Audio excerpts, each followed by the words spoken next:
یا رسول اللہ یا حبیب اللہ.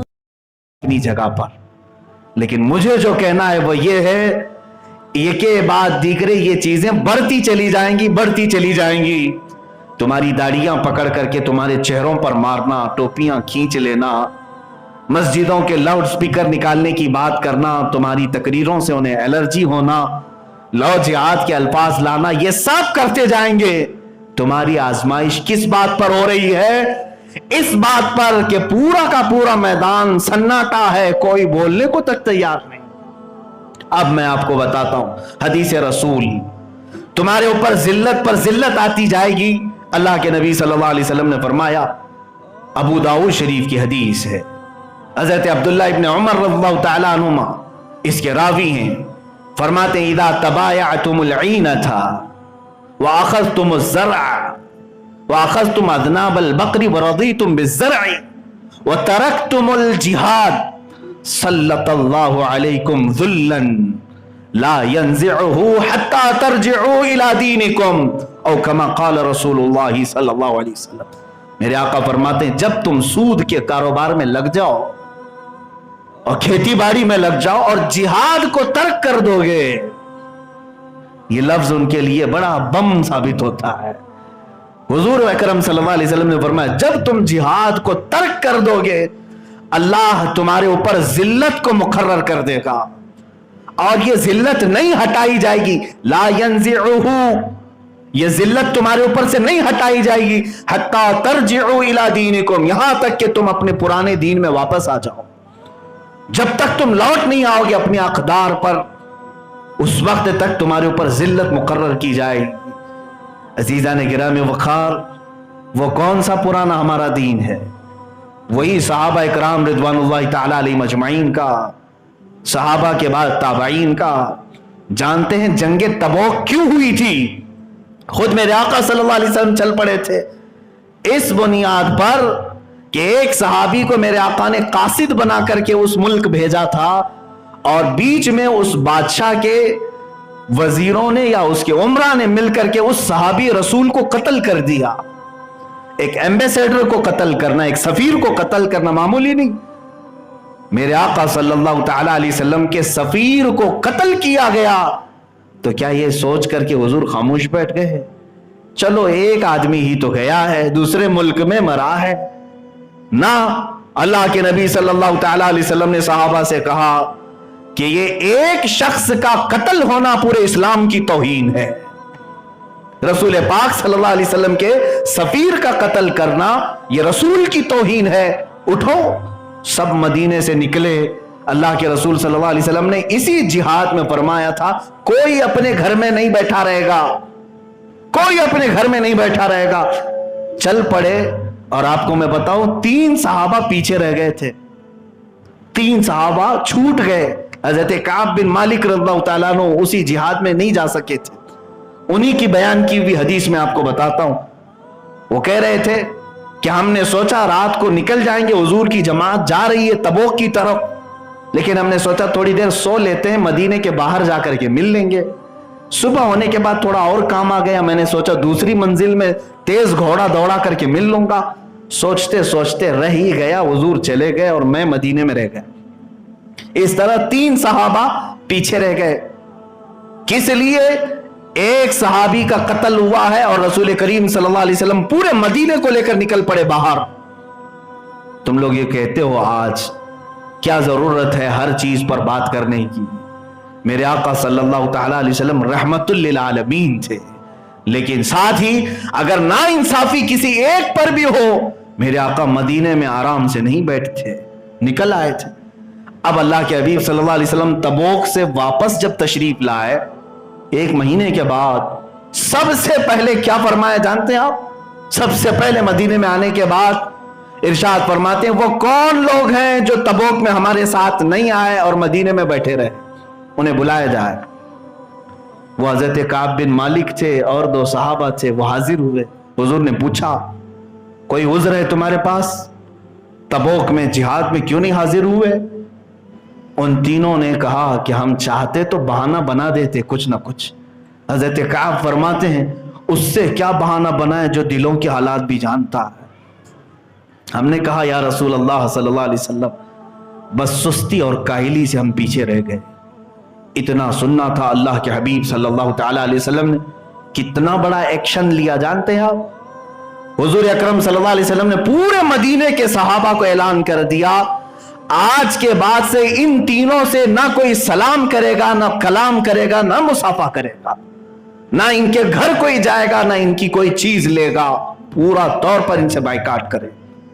اور صحابہ حضور کی بات پر ایسا عمل کرتے تھے دنیا ادھر سے ادھر ہو جائے چھپ کر کے بھی کوئی ملنے کو تیار نہیں. حضرت کعب کہتے ہیں میری بیوی مجھ سے بات نہیں کر رہی تھی اس لیے کہ اللہ کے نبی نے منع کر دیا.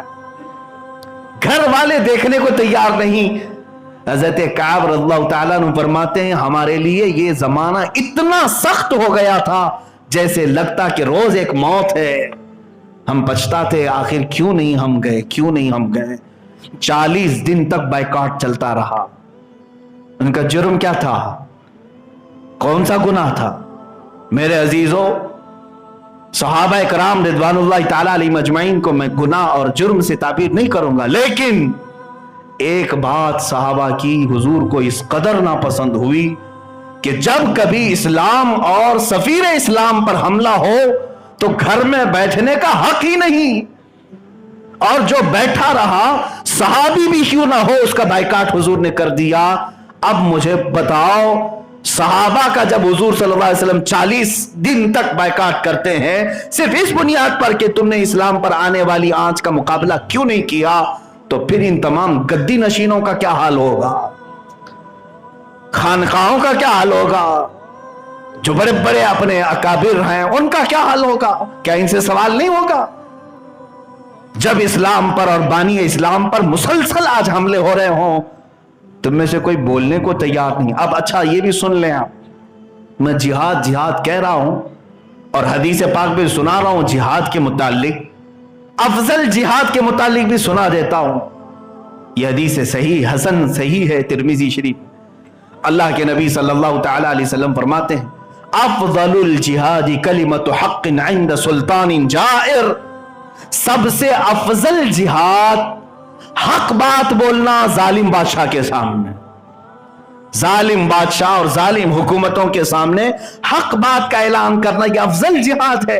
میں اس جہاد کی دعوت دے رہا ہوں علماء ربانیین سے اور صوفیاء کرام سے، مرشد اور مشائخ جو موجود ہیں ان سے، کہ اس جہاد کا تو استعمال کر سکتے ہو کہ حق بات تو آپ بیان کریں. حق بات بیان کرنے سے کس بات کا خوف ہے؟ کیا ساری چیزیں لٹ جانے تک ہم خاموش بیٹھے رہیں گے؟ عزیزان گرامی وقار، یہ ذلت ہمارے اوپر مسلسل طاری کی جانے لگے گی. ایک بڑا جملہ ہے کہنے سے بھی ہمارا دل دکھتا ہے.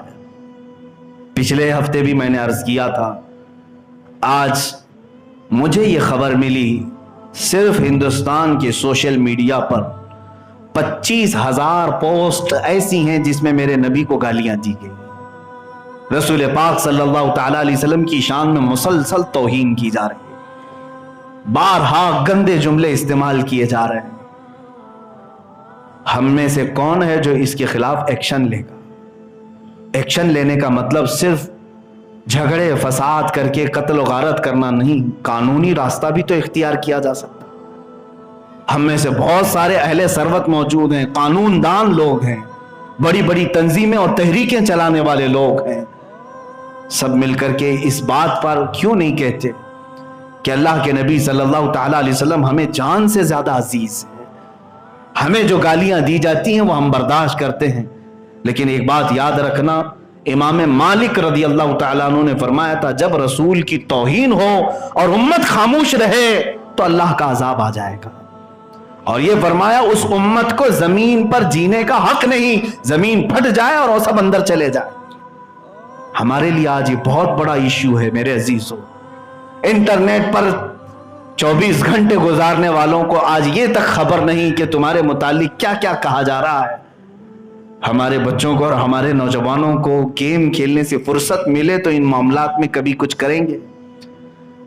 چیٹنگ سے فرصت ملے، social media, Facebook, WhatsApp, Insta ये सब चलाने से फुर्सत मिले तो पता तो चले कि मेरे नबी की अजमत पर कहां कहां डाके डाले जा रहे हैं।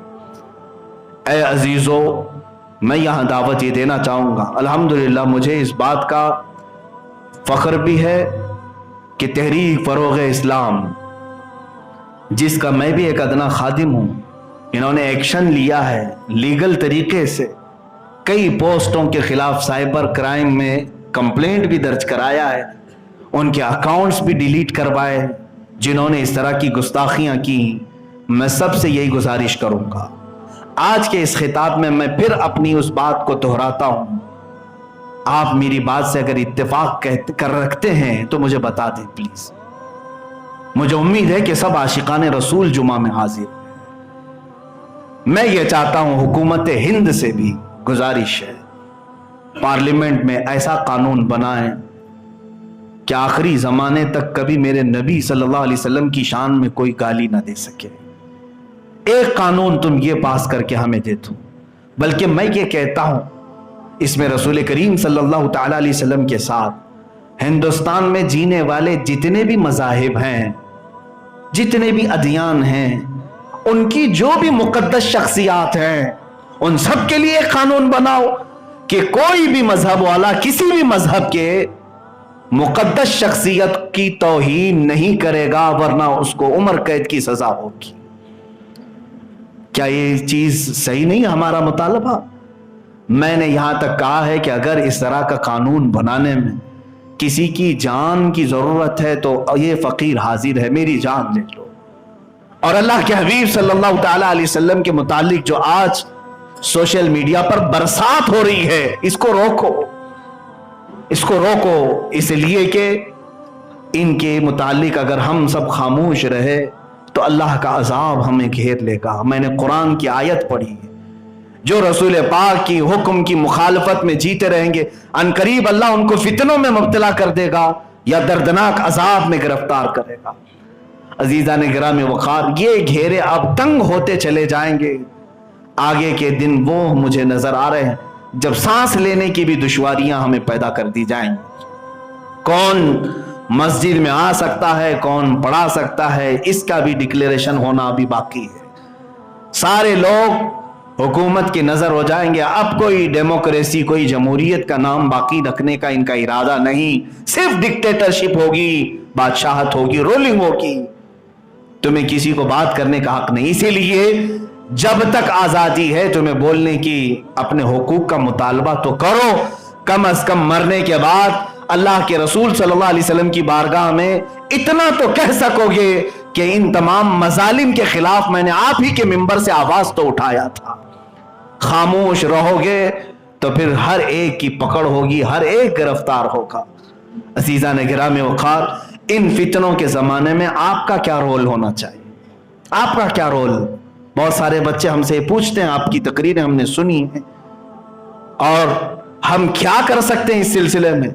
पहली चीज तो यह है, रसूल पाक सल्लल्लाहु ताला अलैहि वसल्लम ने जो हदीस में बयान किया है वही चीज मैं तुम्हें भी कहूंगा, हत्ता तरजिउ इला दीनिकुम, ये जिल्लत तुम्हारे सरों से नहीं हटेगी जब तक तुम अपने पुराने दीन में नहीं आ जाओगे। ये हुजूर ने जब फरमा दिया तो तुम्हें अपने उसी दीन में वापस लौटना होगा। तुम इस दीन को ऐसा मॉडर्नाइज ना करो कि इसकी रूहानियत ही खत्म हो जाए। जैसे आज के बाद लिबरल लोग इस्लाम का चेहरा ऐसा पेश कर रहे हैं जैसे कि इसमें मुनाफिकत है। इस्लाम एक मुकद्दस दीन है, इसमें किसी चीज की कमी नहीं। जब तुम्हें खुद इस बात पर यकीन हो जाएगा तो फिर देखना हालात खुद ब खुद सही हो जाए। मुझे ऐसा लगता है कि तुम्हें खुद ही शक है इस्लाम में आने के बाद। अगर शक नहीं होता तो आप अपने आप को दूसरों की तरह नहीं बनाते। आपने अपने आप को चेंज कर लिया है दूसरों के खौफ से। हुजूर पाक सल्लल्लाहु ताला अलैहि वसल्लम की सुन्नतें उखाड़ कर फेंक दिया। आपने दूसरों के लिबास पहनने में फख्र किया, अपने चेहरे को साफ करने में फख्र किया, सिर्फ इसीलिए कि दूसरी कौमों को हमें राजी करना है। फिर भी तो ये तुमसे राजी नहीं हो सके, आज तक ये तुमसे राजी नहीं हो सके। बाज लोग पूजा भी कर लिए फिर भी राजी नहीं हुए। नहीं हो सकेंगे मेरे अजीजों, मेरी बात सुन लो। जब दूसरे लोग अपने दीन में पुख्ता हैं तो तुम भी अपने दीन में पक्के हो जाओ। कुरान का यही हुक्म है, या अय्युहल्लज़ीना आमनू उदखुलू फ़िस्सिल्मि काफ़ा, ऐ ईमान वालो इस्लाम में पूरे के पूरे दाखिल हो जाओ। हुजूर अकरम सल्लल्लाहु तआला अलैहि वसल्लम की गुलामी को बिल्कुल बसरो चश्म कबूल करो, बल्कि दिल से कबूल करो, और इसमें जरा बराबर आपको झिझक नहीं होनी चाहिए, शर्म नहीं होनी चाहिए। मुझे एक बात याद आती है, दिल्ली में अभी पिछले साल की बात है, जब ये हालात चल रहे थे, मैं भी दिल्ली गया था। बाज लोगों ने मुझे मशवरा दिया था कि अभी दिल्ली के हालात बहुत सख्त हैं, आप इतना बड़ा अमामा पहन करके निकले हैं और रिक्शे में जा रहे थे, तो कहा कि कहीं पर भी उतार करके चेक करते हैं और फिर सीधे जेल में लेकर के भी जा सकते हैं। NSA लगा हुआ है, नेशनल सिक्योरिटी एक्ट, तो लिहाजा आप ये निकाल दें और सादे लिबास में चलें। हमारे साथ भी उलमा थे, मैं तौहीन के लिए नहीं कह रहा हूं, लेकिन मेरे अजीजों मैं ये बात इसलिए कह रहा हूं, बाज लोग तो डर गए, लेकिन मैंने यही कहा अच्छी बात है, रिक्शे से अगर उतार दें और मुझे जेल में ले जाएं तो मैं फख्र के साथ जाऊंगा कि सुन्नत रसूल के साथ ही जा रहा हूं। मुझे इस बात में ऐब और शर्म नहीं महसूस होगी। अल्लाह के हबीब सल्लल्लाहु तआला अलैहि वसल्लम की सुन्नत मुबारका है, मैं ताज के साथ गया हूं। अच्छा मुझे ये गारंटी दे दो कि ये हमारा सब पूरे कपड़े उतारने के बाद भी हमें नहीं पकड़ेंगे, नहीं ले जाएंगे, तो फिर मैं आपकी बात तवज्जो से सुनो मेरे अजीजों, न तुम्हारे लिबास से न तुम्हारे इन अमामों से, बल्कि तकलीफ दुश्मन को है तुम्हारे नाम इस्लाम से, जो तुम वाबस्ता हो जिस दीन से। इसीलिए मैं कहता हूं आप मुकम्मल दीन में दाखिल हो जाओ, ताकि अल्लाह भी तो वादा फरमा चुका है तुम्हारे साथ, तुम अगर कामिल मोमिन बन जाओगे तो अल्लाह की उसी वक्त मदद नाजिल होगी, मदद भी आएगी। कुरान कहता है वकान हक्कन अलैना नस्रुल मुमिनीन, हमने अपने ऊपर लाजिम कर लिया है कि ईमान वालों की मदद करेंगे। अजीजान गिरामी वक़ार, ये क़यामत के करीब आने वाले अहवाल हैं, फितनों का दौर बहुत तेजी से शुरू हो चुका है, इसलिए हर एक आदमी अलर्ट हो जाए, हर मुसलमान अलर्ट हो जाए। सिवाय तुम्हारे पास एक ऑप्शन के कुछ नहीं बचा, वो ऑप्शन है तुम दीन में वापस मुकम्मल दाखिल हो जाओ, यही एक ऑप्शन है। और अगर तुम दर दर की ठोकरें खाने पर राजी हो तो फिर तुम्हारे से मेरा कोई खिताब भी नहीं है, तुम्हारी अपनी मर्जी है। लोगों की ठोकरों पर जीना चाहते हो, तुम्हारे टुकड़े कर दिए जाएं, तुम्हारे अजीजों को मार दिया जाए, तुम्हारे दीन पर मुसलसल हमले किए जाएं, कुरान को बैन करने की बातें की जाए। अभी एक पंडित ने बरसरे मजमा ये कहा कि सबसे ज्यादा आतंक कुरान सिखाता है, इसको बैन किया जाए। ये कहां कहां तक की बातें आ गई मेरे अजीजों, ये जहर कितना बढ़ता चला गया। इसलिए मैं कह रहा हूं कि जब तुम खुद ही नमाजों से गायब हो, कुरान को खुद ही छोड़े बैठे हो, रसूल की सुन्नतों को खुद ही तर्क किए हो, तो फिर ये तो दूसरों को बोलने का मौका तो बहुत ज्यादा है।